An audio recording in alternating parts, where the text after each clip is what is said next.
خداوند کے زندہ پاک کلام میں سے آج ہم پڑھیں گے گنتی کی کتاب، اس کا 4 باب، لاویوں کے فریق کہات کی ذمہ داریاں۔ اور خداوند نے موسیٰ اور ہارون سے کہا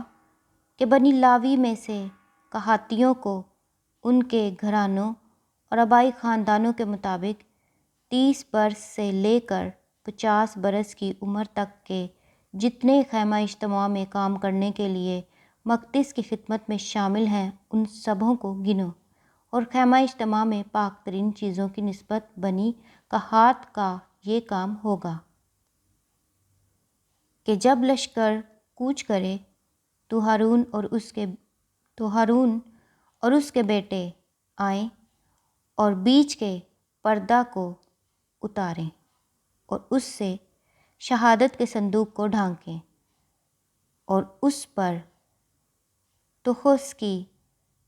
کھالوں کا ایک غلاف ڈالیں اور اس کے اوپر بالکل آسمانی رنگ کا کپڑا بچھائیں اور اس میں اس کی چوبیں لگائیں، اور نظر کی روٹی کی میز پر آسمانی رنگ کا کپڑا بچھا کر اس کے اوپر طباق اور چمچے اور انڈیلنے کے کٹورے اور پیالے رکھیں اور دائمی روٹی بھی اس پر ہو۔ پھر وہ ان پر سرخ رنگ کا کپڑا بچھائیں اور اسے تخس کی کھالوں کے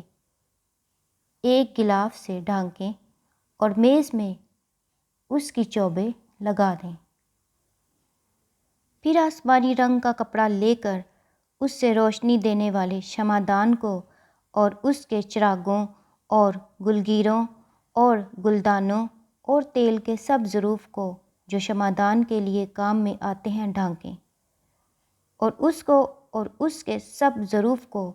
تخس کی کھالوں کے ایک غلاف کے اندر رکھ کر اس غلاف کو چوکھٹے پر دھر دیں، اور زرین مذبح پر آسمانی رنگ کا کپڑا بچھائیں اور اسے تخس کی کھالوں کے ایک غلاف سے ڈھانکیں اور اس کی چوبیں اس میں لگائیں، اور سب ظروف کو جو مقدس کی خدمت کے کام میں آتے ہیں لے کر ان کو آسمانی رنگ کے کپڑے میں لپیٹیں اور ان کو تخس کی کھالوں کے ایک غلاف سے ڈھانک کر چوکھٹے پر دھریں۔ پھر وہ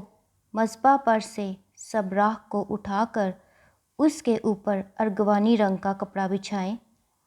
اس کے سب برتن جن سے اس کی خدمت کرتے ہیں جیسے انگیٹھیاں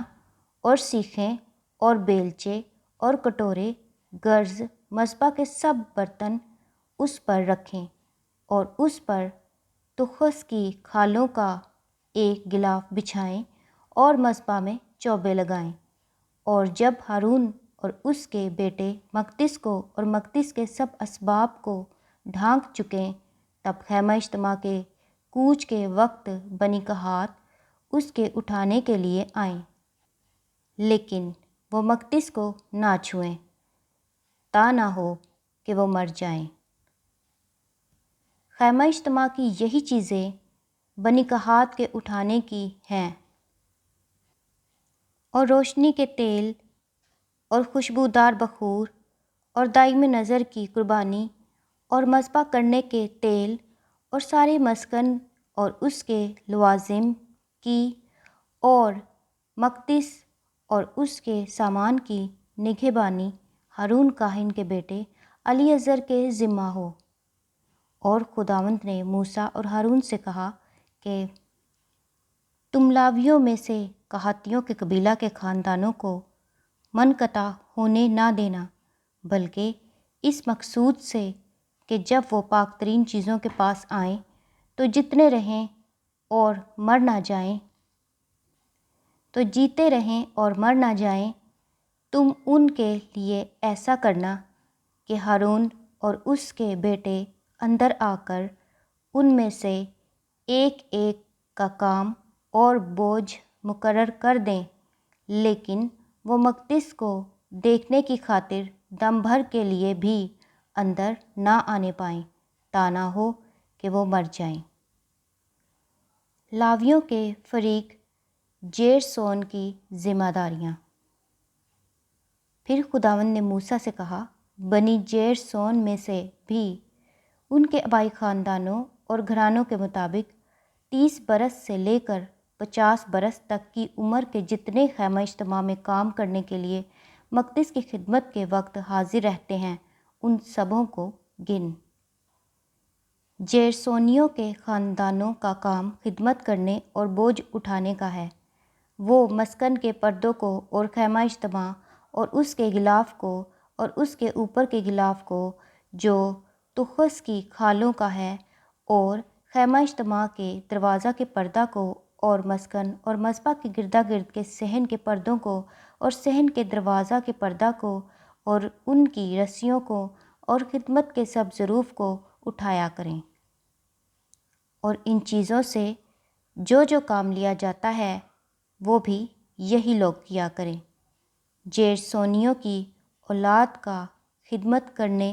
اور بوجھ اٹھانے کا سارا کام ہارون اور اس کے بیٹوں کے حکم کے مطابق ہو، اور تم ان میں سے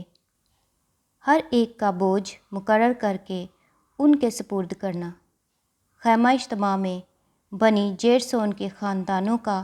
یہی کام رہے، اور وہ ہارون کاہن کے بیٹے اتمر کے ماتحت ہو کر خدمت کریں۔ لاویوں کے فریق مراری کی ذمہ داریاں۔ اور بنی مراری میں سے ان کے آبائی خاندانوں اور گھرانوں کے مطابق 30 برس سے لے کر 50 برس تک کی عمر کے جتنے خیمہ اجتماع میں کام کرنے کے لیے مقدس کی خدمت کے وقت حاضر رہتے ہیں، ان سبوں کو گن۔ اور خیمہ اجتماع میں جن چیزوں کے اٹھانے کی خدمت ان کے ذمہ ہو وہ یہ ہیں: مسکن کے تختے اور اس کے بینڈے اور ستون اور ستونوں کے خانے اور گردا گرد کے صحن کے ستون اور ان کے خانے اور ان کی میخیں اور رسیاں اور ان کے سب آلات اور سارے سامان، اور جو چیزیں ان کے اٹھانے کے لیے تم مقرر کرو، ان میں سے ایک ایک کا نام لے کر اسے ان کے سپرد کرو۔ بنی مراری کے خاندانوں کو جو کچھ خدمت خیمہ اجتماع میں ہارون کاہن کے بیٹے اتمر کے ماتحت کرنا ہے وہ یہی ہے۔ لاویوں کی مردم شماری۔ چنانچہ موسیٰ اور ہارون اور جماعت کے سرداروں نے کہاتیوں کی اولاد میں سے ان کے گھرانوں اور آبائی خاندانوں کے مطابق 30 برس کی عمر سے لے کر 50 برس کی عمر تک کے جتنے خیمہ اجتماع میں کام کرنے کے لیے مقدس کی خدمت میں شامل تھے، ان سبھوں کو گن لیا، اور ان میں سے جتنے اپنے گھرانوں کے موافق گنے گئے وہ 2750 تھے۔ کہاتیوں کے خاندانوں میں سے جتنے خیمہ اجتماع میں خدمت کرتے تھے، ان سبھوں کا شمار اتنا ہی ہے جو حکم خداوند نے موسیٰ کی معرفت دیا تھا، اس کے مطابق موسیٰ اور ہارون نے ان کو گنا۔ اور بنی جیرسون میں سے اپنے گھرانوں اور آبائی خاندانوں کے مطابق 30 برس سے لے کر 50 برس کی عمر تک کے جتنے خیمہ اجتماع میں کام کرنے کے لیے مقدس کی خدمت میں شامل تھے وہ سب گنے گئے، اور جتنے اپنے گھرانوں اور آبائی خاندانوں کے مطابق گنے گئے وہ 2630 تھے۔ بنی جیرسون کے خاندانوں میں سے جتنے خیمہ اجتماع میں خدمت کرتے تھے وہ، اور جن کو موسیٰ اور ہارون نے خداوند کے حکم کے مطابق شمار کیا، وہ اتنے ہی تھے۔ اور بنی مراری کے گھرانوں میں سے اپنے گھرانوں اور آبائی خاندانوں کے مطابق 30 برس سے لے کر 50 برس کی عمر تک کے جتنے خیمہ اجتماع میں کام کرنے کے لیے مقدس کی خدمت میں شامل تھے وہ سب گنے گئے، اور جتنے ان میں سے اپنے گھرانوں کے موافق گنے گئے وہ 3200 تھے۔ سو خداوند کے اس حکم کے مطابق جو اس نے موسیٰ کی معرفت دیا تھا، جتنوں کو موسیٰ اور ہارون نے بنی مراری کے خاندانوں میں سے گنا وہ یہی ہیں، الغرض لاویوں میں سے جن کو موسیٰ اور ہارون اور اسرائیل کے سرداروں نے ان کے گھرانوں اور آبائی خاندانوں کے مطابق گنا، یعنی 30 برس سے لے کر 50 برس کی عمر تک کے جتنے خیمہ اجتماع میں خدمت کرنے اور بوجھ اٹھانے کے کام کے لیے حاضر ہوتے تھے، ان سبوں کا شمار 8580 تھا۔ وہ خداوند کے حکم کے مطابق موسیٰ کی معرفت اپنی خدمت اور بوجھ اٹھانے کے کام کے مطابق گنے گئے، یوں وہ موسیٰ کی معرفت جیسا خداوند نے اس کو حکم دیا تھا گنے گئے۔ خداوند کے زندہ پاک کلام کے پڑھے اور سنے جانے پر خداوند کی خاص برکت ہو۔ خدا کا شکر ہو، آمین۔